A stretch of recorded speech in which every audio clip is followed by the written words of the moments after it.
In this episode of On the Go, the exciting future of transportation by air taxi. How soon could that happen here in Tampa Bay?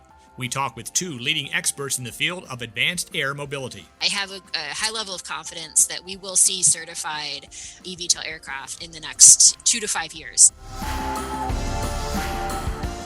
Hello and welcome to On the Go, the T-Barta podcast where we discuss everything related to transit and transportation in Tampa Bay.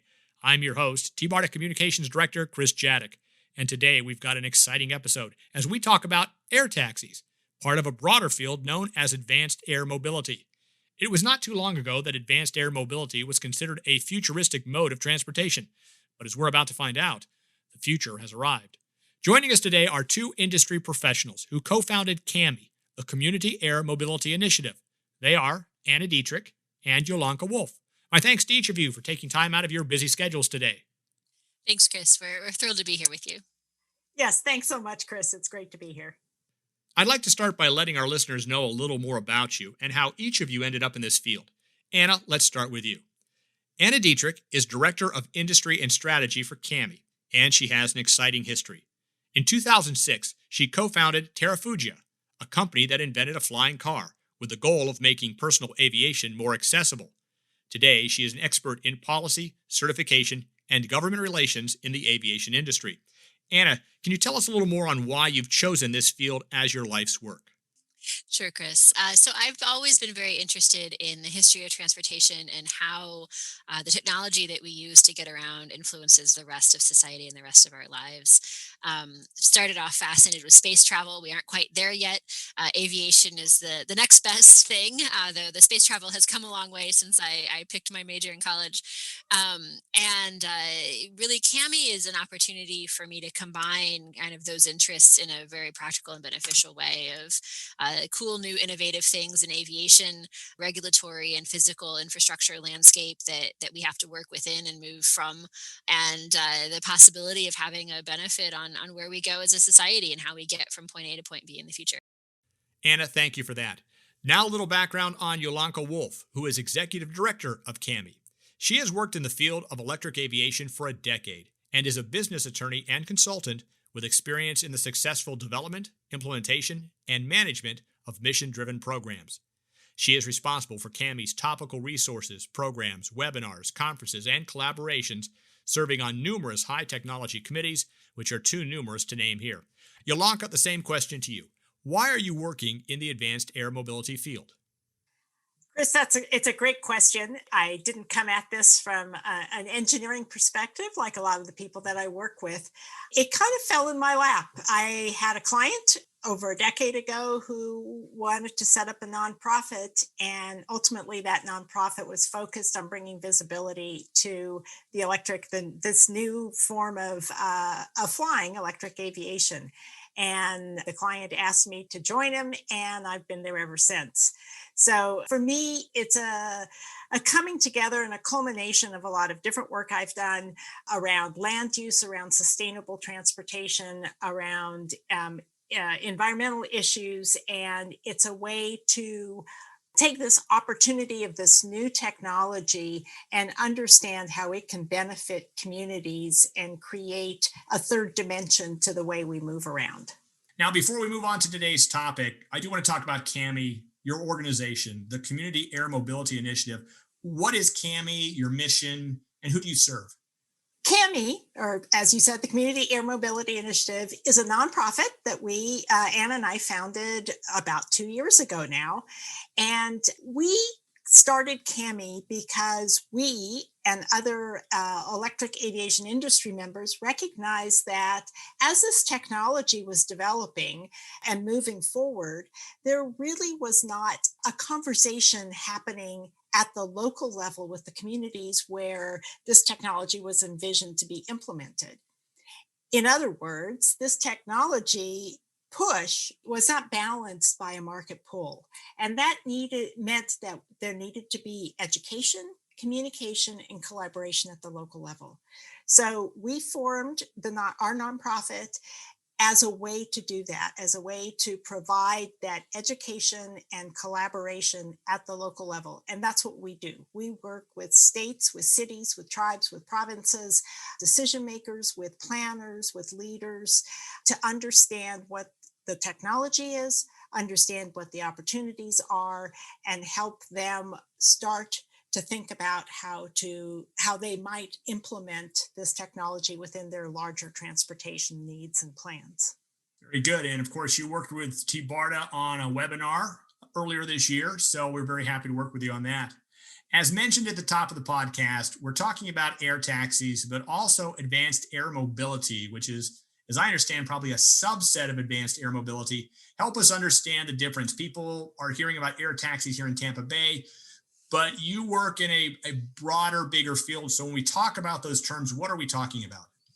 Sure. So there's a lot of really cool stuff happening in general aviation right now, which is the catch-all term for anything that's not military or sort of the commercial airliners that folks are used to from a trip perspective. So advanced air mobility encompasses a lot of that innovation. It encompasses autonomy, it encompasses electric aviation, and part of that is the eVTOL aircraft or the flying taxis that folks hear about in the news more and more these days. Within AAM, within advanced air mobility, there's sort of two sort of geographic divisions that get made. One is regional air mobility, which folks might be familiar with if they've ever flown a connector airline or had a cargo feeder flight fly in and out of their local airport. So that's sort of the edge city to edge city regional travel. Those are often done with conventional takeoff and landing aircraft that look very much like sort of the smaller airplanes that folks are used to flying today. Those aircraft might be autonomous, they might be electric, they might be both. So that's that's regional air mobility, which is part of advanced air mobility. Then as we zoom in a little bit closer into the city center, we get into urban air mobility. And urban air mobility is where you'd find sort of the classic air taxi concept that Uber was promoting up until fairly recently. A number of the players that we hear about with eVTOL aircraft, electric vertical takeoff and landing aircraft fall into the UAM or urban air mobility definition. So it really is just a sort of a range of the aircraft sort of distinction, whether it's tight within that city center, flying a lot of short flights, or whether it's that regional travel, which has a whole other host of benefits, but also a different mission, a different aircraft configuration. Very good. So for now, let's talk about urban air mobility just for a minute and focus on the air taxi discussion we've had. There's a difference between experimental and commercially viable. Based on that, what is the state of the UAM industry? Is this technology advanced to where it's realistic to be thinking that it's ready to implement? I definitely think it's realistic to be thinking about implementation for eVTOL aircraft. You're absolutely right that there's a big difference between experimental and conceptual and certified and commercialized. But there are a number of highly credible players that are right at that tipping point. So there's aircraft that are full size, production prototype, conforming aircraft that are undergoing flight testing, that are working through certification programs with the FAA. I've personally been involved with sort of figuring out some of the certification pathways for those types of aircraft. So there's still a lot of work to be done there, and I don't want to undersell the magnitude of that effort. But it is in hand at this point from the perspective of the work has been identified and very credible, talented people are working through that body of work. So I have a high level of confidence that we will see certified eVTOL aircraft in the next 2 to 5 years. Maybe even potentially sooner. I don't want to hold anybody off, right? So we are definitely close enough that it makes sense to think about what are we going to do with these things, because once they're certified, the regulatory landscape opens up and there's a lot that can be done with the existing regulatory landscape and the existing infrastructure that we have today with a certified eVTOL aircraft. So if we want to be ready for those aircraft when they're certified, now's the time to really think about how are they going to integrate? What are we going to be doing with them? How do those operations look when the vehicles are there? Well, people can take helicopters now to get from point to point. And it seems like UAM aircraft would be similar in being able to give you that point to point transportation. But the everyday person does not use a helicopter to do that. Why will these air taxis or UAM vehicles be any different commercially? Chris, it's a great question. And you're right. I mean, in many ways, helicopters today are a form of urban air mobility, but they aren't broadly used. And then there are a number of reasons for that. One, of course, is cost. Another is environmental impacts like noise and emissions.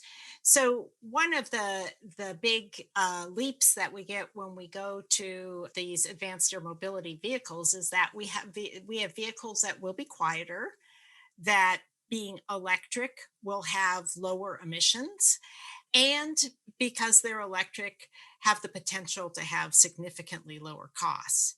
What the industry recognizes is that for this form of transportation to become more broadly used than helicopters are today, not only do we have to limit these adverse impacts, especially the ones that people typically will complain about when it comes to helicopters, like noise and proximity, but we also have to ensure that we have broad public benefits. What does that mean? That means that this isn't a very expensive form of transportation for a very small number of people.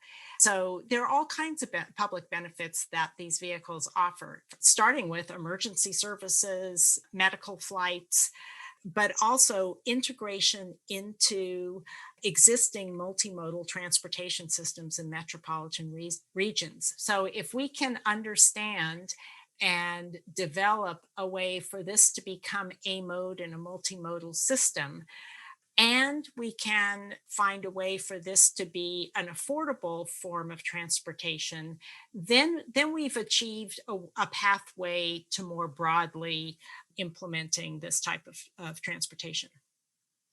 So, how do you foresee an air taxi service working? Would it be similar to ride sharing, such as Uber and Lyft, where you have an app and you call up a UAM? Or will this be a terminal based service similar to mass transit? I think that's a really good question. And I think that depending on who you ask, you're going to get a different answer. I think that there's possibilities for both, right? So, the one thing that I think when folks talk about ride sharing and Uber and Lyft as they're implemented today, those both expect that the driver owns their vehicle and is operating a personal asset on the ride sharing platform. That's probably not going to happen with an eVTOL aircraft, right? Just due to the capital requirements to purchase one. So it would be probably much closer to what's called a Part 135 operator today, which is how a lot of charter aircraft are operated, how a lot of cargo feeder operations are done. Sightseeing flights are often flown under Part 135. So it's for commercial operations that are sort of one level less formal than scheduled airline flights. That's probably the best regulatory fit for the air taxi on demand model of operation, where you have an entity that owns the aircraft, that maintains the aircraft, that's responsible for training the operators of that aircraft, whether they be an onboard pilot or an operator, a remote pilot, depending on the different levels of autonomy that are being implemented. So it's an entity, it's the Part 135 operator that really from start to finish takes care of those aircraft and takes care of the passengers on those aircraft in this on-demand operation. So a little bit more formal than Uber and Lyft ride sharing, but still not quite to the level of the scheduled airline service. Yolanka, did you want to add something to that? Yeah, so I agree completely with what Anna says. From an operator perspective, looking at from the other direction is important as well, and that is that from the point of view of the traveler, this needs to be part of a complete trip. When you think about the traveler, whether they're a commuter or somebody going into the city for the day for medical appointments or shopping or whatever the reason is, they want to get from A to B. This is again that importance of integration into a multimodal system. If I'm going to use an app, I want to be able to say where I am and where I want to be. And that app can tell me that maybe I'm going to take a light rail to a light rail station. And from there, I'm going to take an eVTOL aircraft into the urban core. And maybe I'm going to walk the final block. This is an aspect that to date, aviation really hasn't participated in, whereas other modes of transportation have started to. They integrate both from a planning perspective and a real time operations perspective. And this is one of the interesting and frankly exciting new opportunities that advanced air mobility brings us with these new technologies is to actually integrate the third dimension into our complete trip. And that led me to my next question, which you've really answered, because in transit, we refer to that as the first mile and the last mile. So essentially, they're saying, this industry is already considering that. Certainly, if we tie into another transit system or other transit options, we are considering that as part of a point to point transportation solution. Yes, I think it has to be in order to integrate into an urban or metropolitan transportation system. It's a little bit different when you're thinking about some of the potential fixed wing operations between edge cities, and at CAMI, we've talked about a number of different models of operations that range from everything from scheduled flights to kind of an air metro service to on demand. When you're talking about that urban core, there really has to be integration with other forms of transportation and connections, first last mile connections. Without the air routes, don't make sense. So, who will this service serve? Because it doesn't seem like mass transit, at least from a cost standpoint. Is there a certain customer or consumer or a certain type of use that it's considered to be ideally situated for? Well, I have a favorite example of a use case for this. Commuter rail is a fantastic way of getting a lot of people into an urban core for very minimal impact, right? It's low cost, low emissions. It's a great tool for moving large numbers of people into an urban core. The problem is they often don't run in the middle of the day because you want to maximize when you've got the rush in the morning and the afternoon, and then you don't want to be running empty cars back and forth in the middle of the day when everyone's at work because that kind of defeats the purpose, right? So a lot of folks with small children in school, like myself, shy away from those types of transit options because what happens if I get a call from the school nurse at 1:15 in the afternoon? Do I have to wait till rush hour starts back up again to be able to get home at 3:30, or do I have to take a taxi that could be extremely expensive? I don't have good options, right? So having an urgency trip option that's paired with an otherwise mass transit infrastructure is, I think, a great way of bringing the value of urban air mobility and air taxis to a large number of folks that wouldn't ordinarily connect to that form of transportation, but who would find huge value in it, and it would give them more value for the existing mass transit options that we already have. So having the ability to maybe nine trips out of a week I'm taking the train, but I have that option that 10th, I'm going to come home and I'm going to be able to get home really fast and take care of what I need to take care of. That urgency trip pairing where you integrate an eVTOL option with an otherwise sort of environmentally friendly transit option, I think has a lot of promise for increasing the utility of both services. I also think that COVID has shown us some really interesting remote work models where, people can be highly effective working remotely, working from home, but there's still a lot to be said for that FaceTime and that, the personal connection that you really want to have with your coworkers to facilitate those remote interactions and have those relationships that can sort of grease all of those email conversations that might otherwise be misinterpreted, right? So having the ability to commute on an eVTOL aircraft 1 or 2 days a week or 1 or 2 days a month, whatever level is necessary, where it's not an everyday situation, you could imagine where you could very easily be spending less than your total gas budget for a month of traditional commuting on a handful of flights and get that value of being able to get into the city quickly and efficiently and environmentally friendly on a few days, but most of the time you're not dealing with the commute. So I think those are two options that really resonate with me. I don't know if Yolanka has any others that you want to add, but those are my two favorites. No, I think those are great examples. I think one of the pieces that's important to remember again is that this mode of travel or mobility works in conjunction with other modes of transportation. And we need to find ways that it integrates with those modes without competing with them.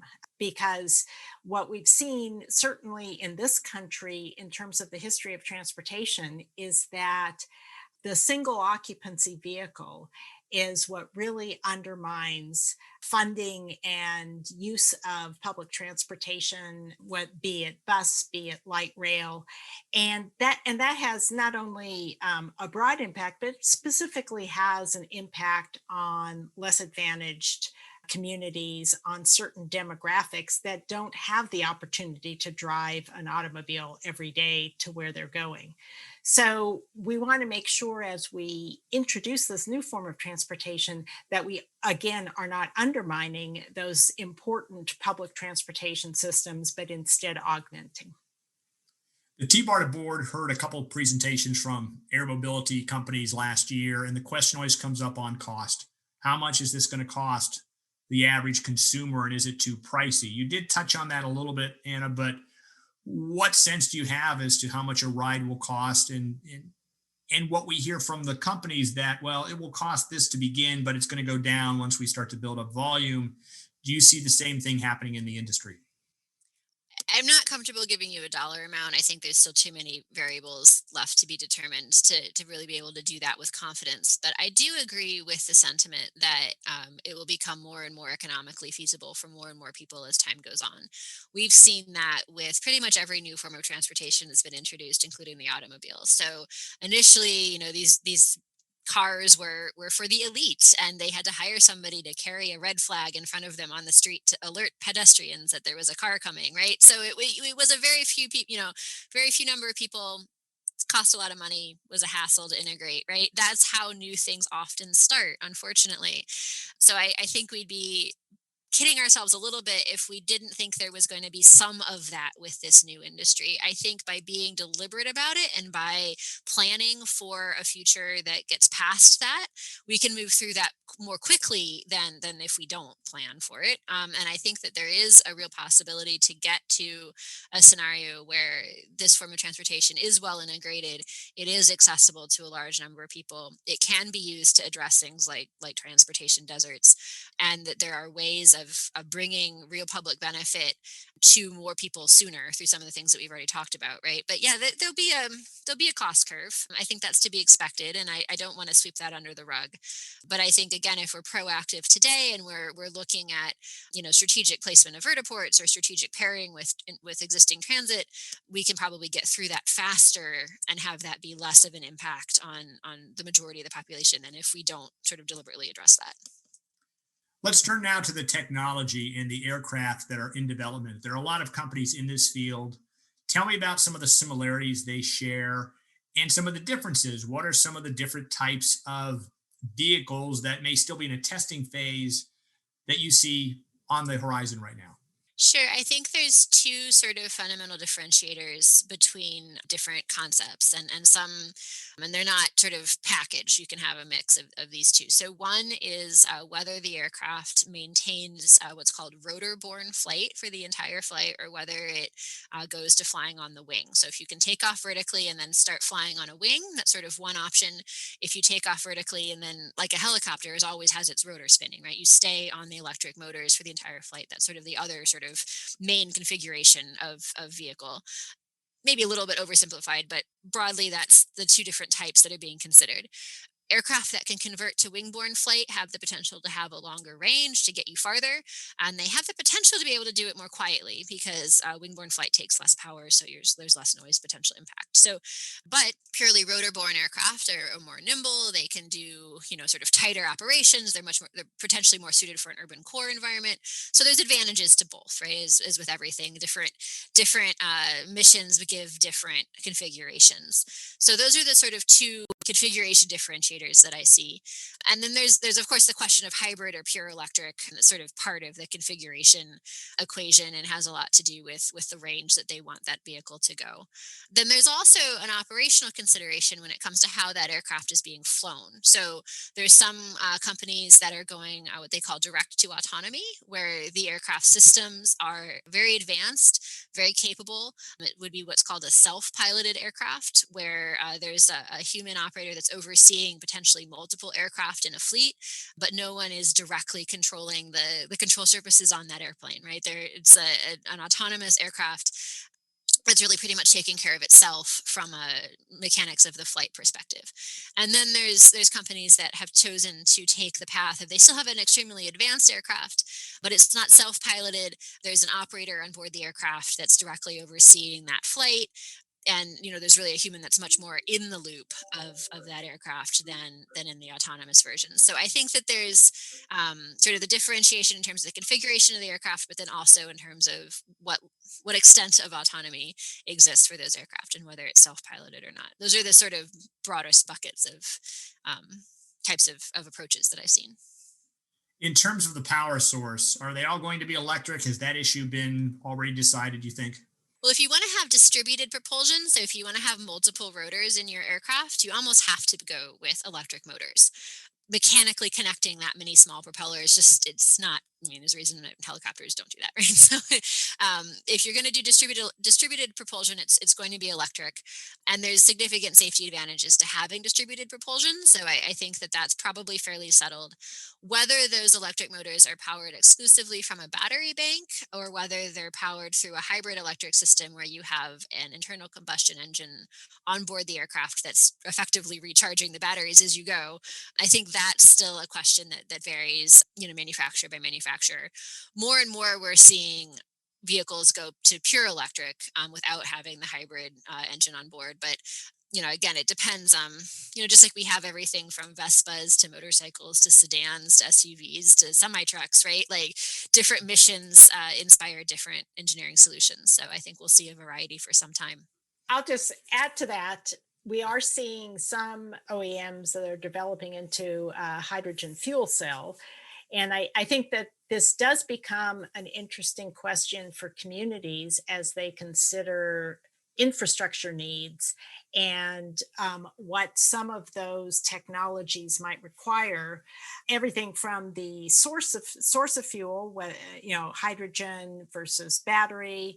Are they also going to need a fossil fuel source for a hybrid configuration, as well as conversations about charging? We've already seen some of the challenges around charging at the with electric automobiles, where different vehicles have different charging connector needs. And there's certainly work within the industry to try to move towards some form of standardization. But from a community perspective, these are important questions because as they look to the planning and funding of infrastructure to support this industry, they also need to understand what the requirements are. Anna, Yolanka, you've given us a lot to think about. So much so that we're going to break this podcast into 2 parts and end part 1 right now.